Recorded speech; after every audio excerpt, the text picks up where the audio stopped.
प्रिय भक्तों, हमारे हिंदू संस्कृति में प्रत्येक घर में प्रतिदिन पूजा पाठ करने की परंपरा है और इसके लिए सभी अपने घरों में अपने आराध्य का छोटा सा ही क्यों ना हो, लेकिन एक मंदिर अवश्य ही बनाते हैं।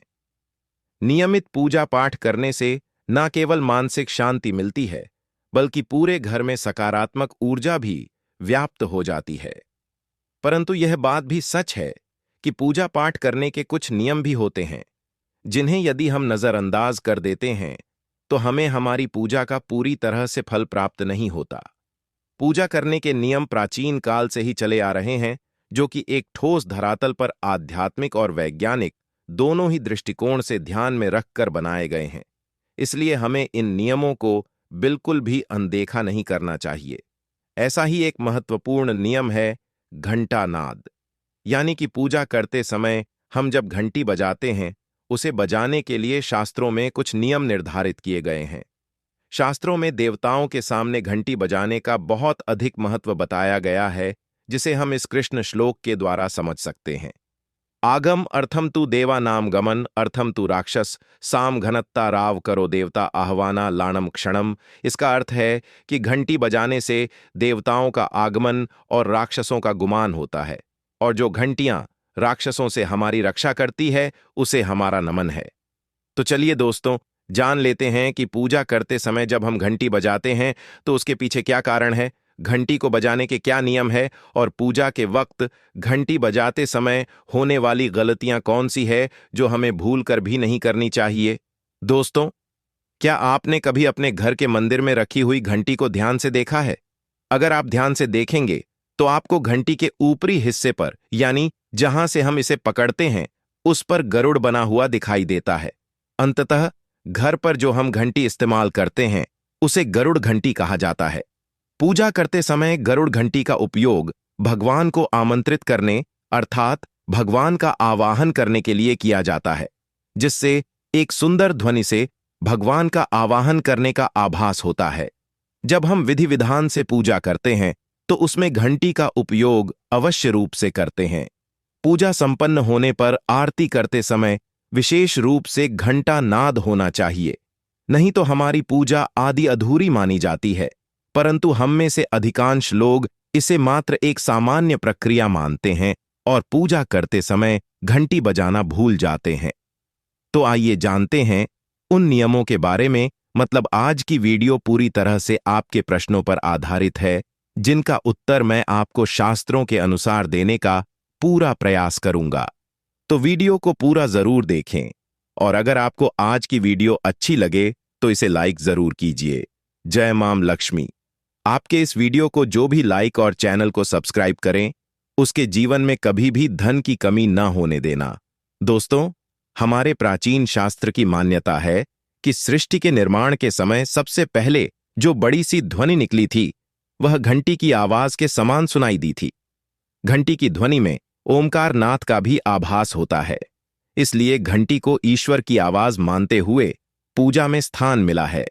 इसलिए घंटी का कभी भी अपमान न करें, और जिस तरह से देवी देवताओं की पूजा की जाती है वैसे ही घंटे की भी पूजा करनी चाहिए। दूसरी बात, घंटी को प्रणाम करके ही उसे बजाना चाहिए। बिना प्रणाम किए घंटी बजाना अच्छा नहीं माना जाता।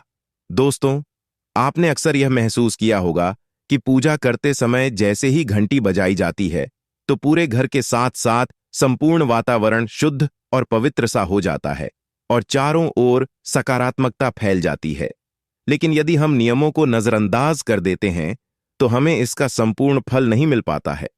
दोस्तों, अधिकतर लोग पूजा संपन्न होने पर केवल आरती के समय ही घंटी बजाते हैं, लेकिन यह भी ध्यान रखें कि भगवान को जल अर्पण करते समय, धूप दीप लगाते समय, नैवेद्य अर्पण करते समय घंटा नाद करना चाहिए। ऐसा करने से हमारी पूजा संपन्न मानी जाती है। दोस्तों, घंटी बजाते समय भगवान का नाम अथवा आरती अवश्य बोलनी चाहिए। 1 या 2 मिनट ही क्यों ना हो, परंतु प्रतिदिन सुबह शाम घर में घंटी अवश्य बजानी चाहिए। यदि आपको अपने घर में या अपने आप में नकारात्मकता महसूस हो तो आप थोड़ी देर के लिए भगवान के सामने घंटी अवश्य बजाएं। सारी नकारात्मकता नष्ट हो जाएगी। दोस्तों, पूजा घर में शनि महाराज एकांत, विरह, उदासीनता और वैराग्य के देवता माने जाते हैं, जबकि गृहस्थी को चलाने के लिए राग, प्रेम एवं भौतिक चीजों की जरूरत होती है। इसलिए शनि महाराज की मूर्ति को घर में नहीं लाना चाहिए। दोस्तों, सबसे पहले बात, दीपक और धूप दान की भारत की परंपरा मिट्टी से जुड़ी हुई है। इसीलिए मंदिर में पारंपरिक मिट्टी का दीपक अवश्य होना चाहिए। अगर आप मिट्टी का दीपक नहीं रख सकते हैं तो धातु के दीपक का उपयोग करें। अगर भगवान में आपकी आस्था ज्यादा हो तो आप उपला रखकर गुड़ और घी का धूप भी दे सकते हैं। ऐसा करने से घर में सुख शांति बनी रहती है। दूसरी चीज, घर के मंदिर में स्वस्थ अवश्य होना चाहिए। या तो आप इसे रोली से बना लें, क्योंकि स्वस्तिक आपके घर की शक्ति, सौभाग्य, समृद्धि और शुभता का प्रतीक माना जाता है। यही मुख्य कारण है कि कोई भी शुभ कार्य करने से पहले स्वस्तिक का चिन्ह अवश्य बनाया जाता है। तीसरी चीज है कलश। भगवान श्री कृष्ण कहते हैं, कलश सुख और समृद्धि का प्रतीक है। अपने मंदिर में रोली कुमकुम से स्वस्तिक बनाकर उस पर मंगल कलश अवश्य रखें। ऐसा करने से घर में सदैव समृद्धि बनी रहती है और ऐश्वर्य की प्राप्ति होती है। चौथी चीज, बहुत ही कम लोग जानते हैं कि शंख की उत्पत्ति समुद्र से निकले 14 रत्नों के साथ हुई थी। इसी कारण से शंख मां लक्ष्मी को अत्यंत प्रिय है। शंख की ध्वनि से सकारात्मक ऊर्जा, कर्जा का भी संचार होता है। इसीलिए मंदिर में शंख अवश्य होना चाहिए। शंख के घर में उपस्थिति से मां लक्ष्मी भी प्रसन्न होती है और उस घर में कभी भी धन की कमी महसूस नहीं होती। पांचवी चीज, मंदिर में आपने घंटी अवश्य देखी होगी, क्योंकि घंटी को शुभ माना जाता है। इसीलिए जब जब घर के मंदिर में घंटी की आवाज होती है, वहां का वातावरण शुद्ध और पवित्र बनता है। जिस घर में पूजा के दौरान घंटी बजाई जाती है, उस घर के आसपास की सभी नकारात्मक शक्तियां दूर हो जाती हैं और साथ ही सुख समृद्धि के द्वार खुलने लगते हैं। तो ये हैं वे वस्तुएं जिन्हें घर के मंदिर में जरूर रखनी चाहिए। आइए अब जान लेते हैं कि घर के मंदिर में कौन सी चीजें कभी नहीं रखनी चाहिए। सबसे पहली चीज, गणेश जी की मूर्ति। घर में कभी भी गणेश जी की मूर्ति 3 अथवा 5 ऐसी विषम संख्या में ना रखें। अपने मंदिर में गणेश जी की केवल 2 मूर्तियां रखें। इसे शुभ माना जाता है। अगर आप अपने मंगल की कामना करते हैं तो गणेश जी की मूर्ति मुख्य द्वार पर अंदर की तरफ मुख करके लगा लें। कई लोग यह गलती करते हैं कि मुख्य द्वार पर गणेश जी की मूर्ति बाहर की ओर मुख करके लगा देते हैं, जिससे उन्हें काफी नुकसान का सामना करना पड़ता है। अगर आप चाहे तो मुख्य द्वार के दोनों ओर लगा दें या फिर मुख्य द्वार के अंदर की ओर लगाइए, लेकिन बाहर की ओर कभी भी नहीं लगानी चाहिए। दूसरी चीज, टूटे हुए चावल। अपने मंदिर में कभी भी टूटे हुए चावल ना रखें। इसके साथ ही पुराने चढ़ाए हुए चावल अधिक समय तक ना रखें। यह नकारात्मक ऊर्जा फैलाते हैं। यह बात भी ध्यान रहे कि आप मंदिर में रखने वाले चावलों का इस्तेमाल हल्दी में भिगोकर ही करें। इससे अधिक शुभ परिणाम मिलेंगे। त्रिपूर्वजों की तस्वीरें। इसके साथ ही अगर आपके घर के मंदिर में पूर्वजों की तस्वीरें रखी हुई हैं तो उन्हें तत्काल बाहर निकाल दें। यह आपके परिवार के लिए काफी अशुभ है। धर्म ग्रंथों के अनुसार पूर्वज पूजनीय है, लेकिन वह देवताओं के बराबर नहीं है। इसलिए अपने पूजा घर में कभी भी मृत परिजनों की तस्वीरें ना रखें। यह आपके लिए अशुभ संकेत है।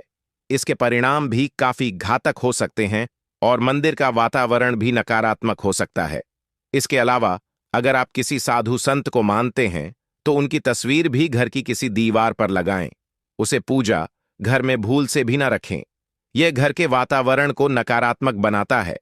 इसके साथ ही महाकाली, काल भैरव की मूर्तियां भी पूजा घर में नहीं रखनी चाहिए। और हां दोस्तों, ध्यान रहे कि मां लक्ष्मी के खड़े स्वरूप की पूजा मत कीजिएगा, क्योंकि मां लक्ष्मी हमेशा बैठी हुई मुद्रा में होती है। इसलिए उनके बैठे हुए स्वरूप को ही पूजना सही है। चलिए दोस्तों, अब हम आपको बताते हैं उन अति महत्वपूर्ण चीजों के बारे में जो आपके पूजा घर में होनी ही चाहिए।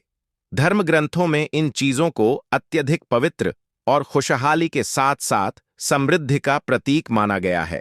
यह चीजें आपको खुशियों की चौखट पर खड़ा करती है, इसलिए यह आपके मंदिर में होनी ही चाहिए। गंगा जल की पवित्रता के बारे में तो आप जानते ही होंगे। मां गंगा जो हर किसी के पापों को धुल देती है, लोगों को शांति देती है अगर आप भी अपने जीवन में सुख और शांति कायम रखना चाहते हैं तो घर के मंदिर में गंगा जल होना ही चाहिए। इसके लिए आप एक तांबे के पात्र में गंगा जल को भरकर रख सकते हैं। यह आपके परिवार में सुख शांति का प्रतीक है, जो घर की पवित्रता को भी बनाए रखता है। इसलिए कभी भी प्लास्टिक की बोतल या अपवित्र बर्तन जैसे स्टील या लोहे के बर्तनों में गंगा जल नहीं रखना चाहिए। यह अशुभ होता है।